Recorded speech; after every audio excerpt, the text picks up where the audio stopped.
What up, it's Ty 1822, back with another Smackdown review in the USA Network. You wonder why a lot of people were so upset at the news of Smackdown remaining a 3-hour format, because it just does not work. The show need more talent. They had Triple H job to make sure they can do their part. It was a match or two where I'm like, man, can they please wrap it up? But I knew they couldn't go there because you got to fill out these 3 hours. So let's talk about what took place on SmackDown. We kick things off with Bianca Belair. She is still out with injury, but she's back in her hometown of Tennessee. Naomi came out there, and I love Naomi in this segment because she been wanting to talk to Bianca Belair since the split after she found out she attacked Jade Cargill. And I love when she said, I want to visit your parent. You can see how evil Naomi truly is, and it really drew a lot of heel heat from the crowd. And they are teasing Bianca Belair and Naomi. I'm all for that match right there. Jade Cargill came out there to attack Naomi. We know these two are not done yet. Nia Jax came out because they getting ready for the qualifying match.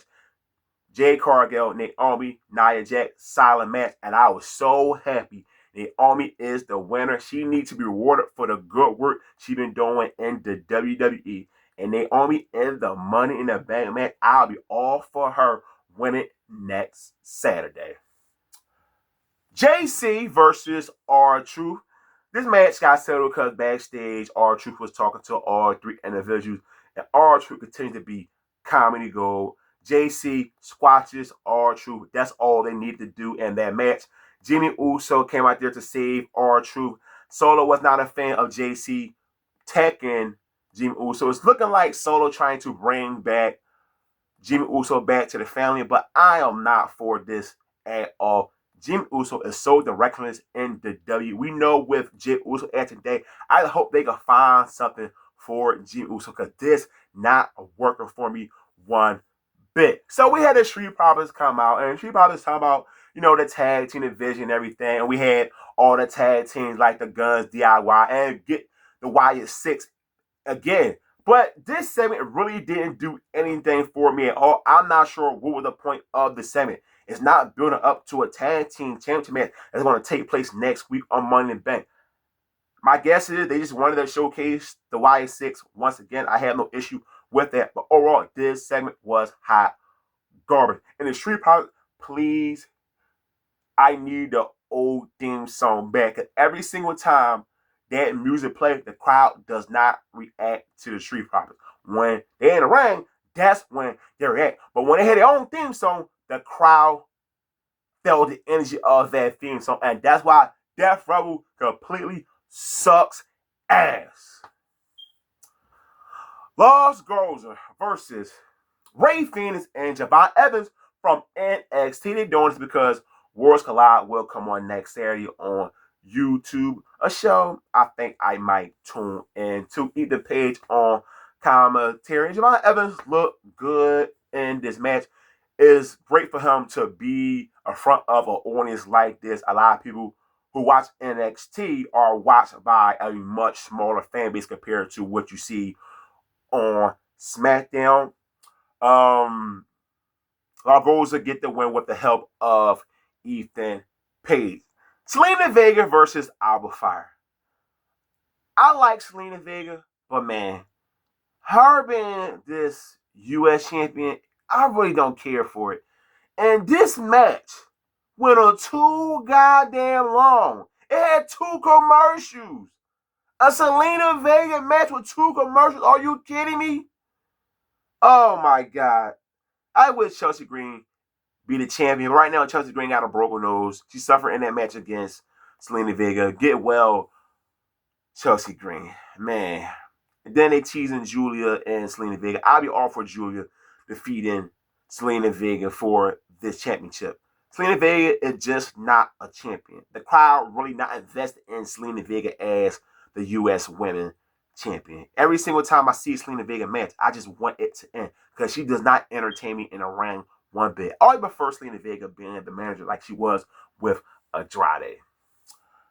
Damian Priest comes out, and Damian Priest talks about everything that took place at last week's cage match between him and Drew McIntyre, and he wants a match against Jacob Fatu, a match I'm all for.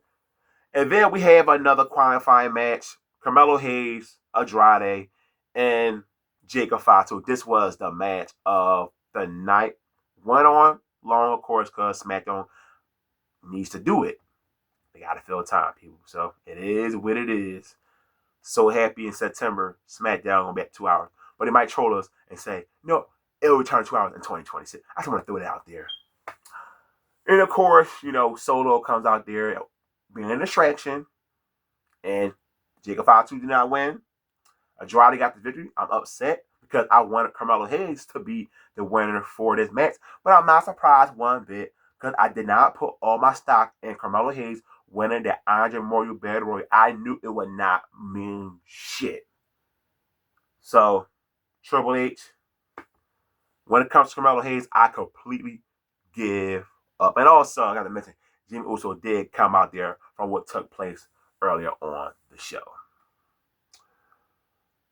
The final segment. Cody Rhodes returns to SmackDown. And this final segment, man, I say it went on about 35 minutes. And he still went on an overrun, which is funny. But, Cody Rhodes, talk about stuff.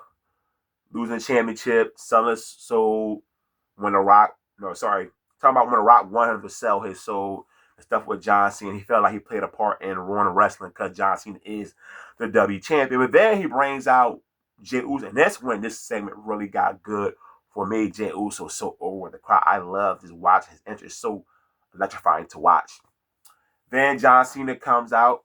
Let's go Cena. Cena sucks, of course. John Cena right now as a heel cannot be 100% booed because the crowd still loves from John Cena. It was so much John Cena shirts in the crowd. Of course, Tennessee orange shirts. Of course, they're going to buy them goddamn shirts.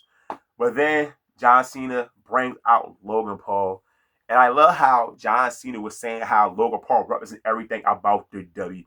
Guys like Jey Uso and Cody Rhodes, they all want to be John Cena. But Logan Paul is hustle, loyalty, and respect. And Logan Paul, I really enjoy his mic work here in this segment. Logan Paul got so much heat from this crowd. He said he should have been the world champion after last Saturday when Cody Rhodes came in to make sure Jay retained his championship.